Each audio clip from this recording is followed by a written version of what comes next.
ये मामला बहुत गंभीर है और संवेदनशील है और इसीलिए इसको अलग अलग करके देखना पड़ेगा। और जब तक हम मुद्दों को अलग करके उनके संदर्भ के परिप्रेक्ष्य में देखना नहीं सीखेंगे, हम एक बेहतर समाज का निर्माण नहीं कर सकते। क्या देश में भ्रष्टाचार है? बिल्कुल है, बहुत है। क्या समाज में भ्रष्टाचार है? बिल्कुल है। क्या दुनिया में भ्रष्टाचार है? बिल्कुल है। हर व्यवस्था की अंतिम इकाई मनुष्य है और जब तक मनुष्य भ्रष्ट है वो किसी भी व्यवस्था का हिस्सा बनेगा, भ्रष्टाचार बना रहेगा। क्या न्यायालय में पैराशूट से भेजे गए या अंतरिक्ष से भेजे गए कोई ऐसे व्यक्ति बैठे हैं जो मनुष्य नहीं है? क्या पत्रकार ऐसे लोग होते हैं जो अचानक धरती पर टपक जाते हैं? नहीं। क्या सेना में सैनिक ऐसा व्यक्ति है जो मनुष्य नहीं है? नहीं। भ्रष्टाचार है। दिक्कत कहाँ होती है? सब लोग चोरी करते हैं, लेकिन जो प्रहरी होता है, जो चौकीदार होता है, वो चोरी का अरे जब बागड़ खेत को खाती है तो हम क्या कहते हैं? बागड़ का फर्ज क्या है? बागड़ का धर्म क्या है? बचाना।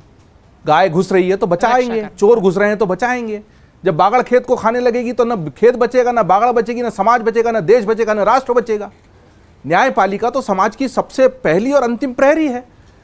न्यायपालिका की जरूरत क्यों पड़ रही है?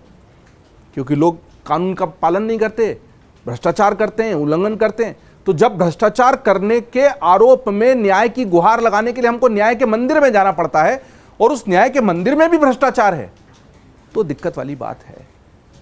जिस सेना को देश की रक्षा करनी है, देश का प्रहरी बनना है, मैं सेना को इसलिए ला रहा हूं कि सेना, जुडिशरी, जर्नलिज्म, ये ऐसे हमारे स्तंभ हैं जिनको लेकर हम कोशिश करते हैं कि ये सैक्रोसेंट हैं, ये बिल्कुल पवित्र हैं, ये होलियर देन दाऊ हैं। तो इन पर अगर कोई आरोप लगेगा तो हम मान के चलते कि समाज का क्षरण अब उस स्तर तक पहुंच चुका है जहां से अब इसकी रक्षा संभव नहीं। तो भ्रष्टाचार है, भ्रष्टाचार होता है, लेकिन उसकी रक्षा करने के लिए जिसको बिठाया जाता है, अगर वो भ्रष्ट है तो फिर वो बहुत विस्मय में डालने वाला है। और वो आप 8वीं के बच्चे को सिखा रहे हैं तो फिर और गलत है। क्योंकि भ्रष्टाचार तो इसलिए कि मनुष्य, और मनुष्य व्यवस्था की अंतिम इकाई है, और मनुष्य कहीं है तो फिर अगर मनुष्य भ्रष्ट है तो व्यवस्था में भ्रष्टाचार रहेगा। लेकिन कई जगहों पर हम उसको बिल्कुल भी स्वीकार नहीं कर सकते। और ये जो चैप्टर था ना, इसीलिए मैं उस पर जाता हूँ। वो हालांकि हटाने के आदेश हो गए हैं, मेरे पास वो दोनों पन्ने खुले हुए हैं। यहाँ पर एक तरफ के पन्ने पर लिखा है justice delayed is justice denied. इस पर भी ऑब्जेक्शन था। और उस पर टेबल बना हुआ और उसमें लिखा है कि सर्वोच्च न्यायालय जो है उसमें 81,000 मुकदमे लंबित हैं, मार्च 2025 तक का आंकड़ा है। हाई कोर्ट में 62,40,000 मुकदमे लंबित हैं।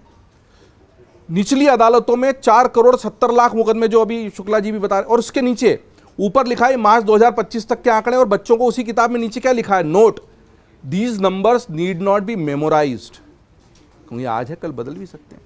मतलब बताने के लिए दिया है, याद मत करिए, परीक्षा में नहीं पूछेंगे पर बताएंगे जरूर। अब उसी के सामने वाले पन्ने पर लिखा है करप्शन इन द जुडिशरी।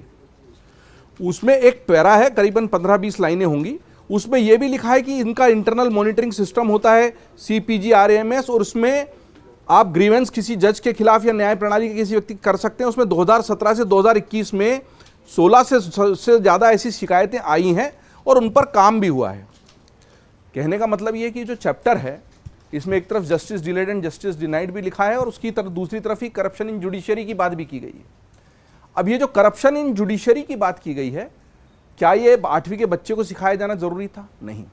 दूसरी बात जो विनोद जी ने विस्तार से कह दी है कि अगर भ्रष्टाचार सभी जगह पर है तो आप आइसोलेट करके केवल जुडिशरी की बात क्यों कर रहे हैं? तीसरी बड़ी बात है कि कैसी व्यवस्था और कैसी सरकार है जिसमें UGC के नियम लागू हो जाते हैं और ऊपर किसी को पता ही नहीं है।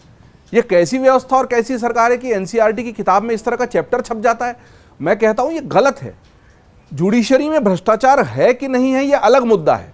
क्या जुडिशरी में अगर भ्रष्टाचार है भी तो उसको 8वीं के बच्चों को पढ़ाया जाना चाहिए और केवल जुडिशरी का भ्रष्टाचार पढ़ाया जाना? बिल्कुल नहीं, ये गलत है। और ऐसा हुआ है और उसको लेकर जज कहते हैं कि साजिशन हुआ है तो हुआ है, और उनको संवेदनशील होना भी चाहिए।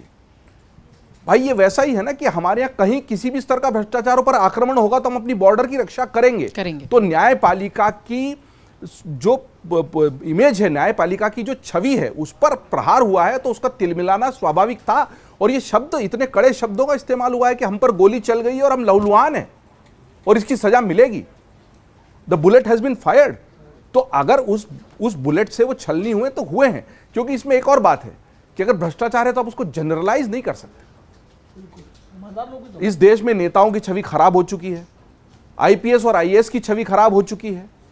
कुछ क्षेत्र ऐसे बचे जहां हम मानते हैं भ्रष्टाचार है, पर उस हद तक नहीं कि पूरी वो संस्था, जैसे डिफेंस है, जैसे जुडिशरी है, हम मानते हैं कि जब तक इनमें उस तरह का करप्शन नहीं है, सब लोग करप्ट हो भी जाएंगे तो ये लोग हमको बचा लेंगे।